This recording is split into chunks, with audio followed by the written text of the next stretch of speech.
Welcome back. Montreal band Mobile is on the show this week. That's right. They were visiting Kingston at Ale House this past week, and we had Anne Vranick on the scene getting an interview with the guys as well as some footage of the concert.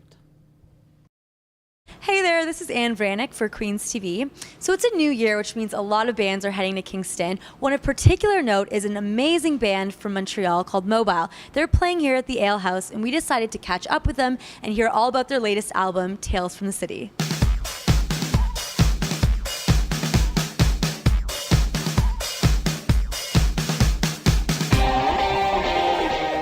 So let's get into the serious stuff. Your album released last October, Tales from the City.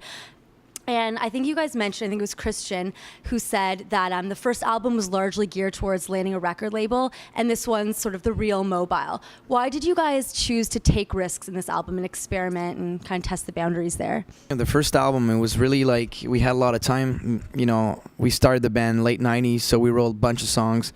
We didn't have a record deal, so we kept on writing songs just to make sure we could score one. And when we had one, you know, we picked the best songs to put on a record. And for the second album, we had a different way of thinking. The fact that we wanted to make an album that's more cohesive, more like a record, like from start to finish, like not a concept album, but more like we've been influenced by you know, records like Pink Floyd, Dark Side of the Moon, or The Cure, Disintegration.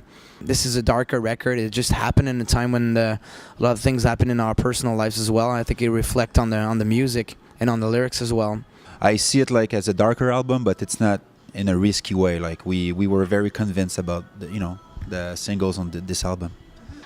So how are you guys dealing with the fame? I mean, the first album had a lot of success, and I'm sure the fans are just increasing by the day. How are you guys dealing with it so far?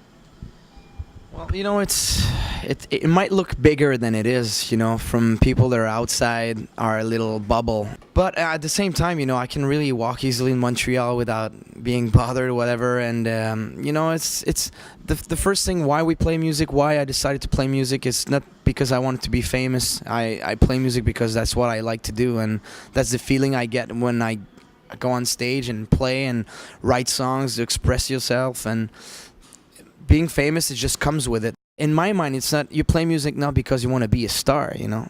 You play music because you got the music in you. That's what you like to do, and you want to express yourself in you know, by playing music and writing lyrics. If you stay true to yourself, and you know, you're gonna become famous for the right reasons.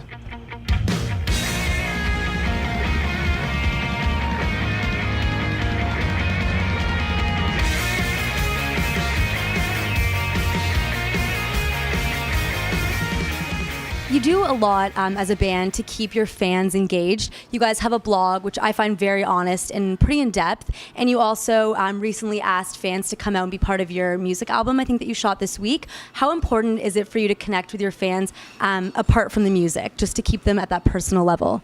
Right now, you go on MySpace or on Facebook, but mostly on MySpace, and within like a day, you can have a response, like, you know, from your favorite artist and say, "Hey, how's it going? I really like the new album, and where could I buy it? Or what's your next single?" And you know, we personally like take time to answer every single message. And you guys are playing to a lot of university students. Kingston's a large university town.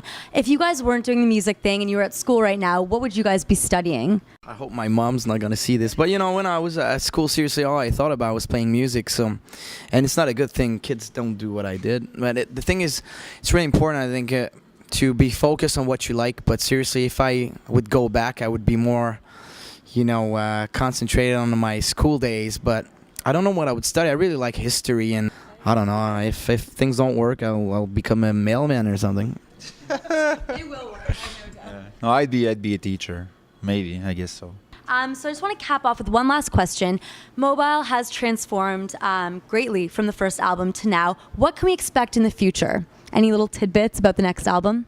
I'm having a hard time talking about a specific direction before we start recording, but all I know is I want to make it different from the first and second album.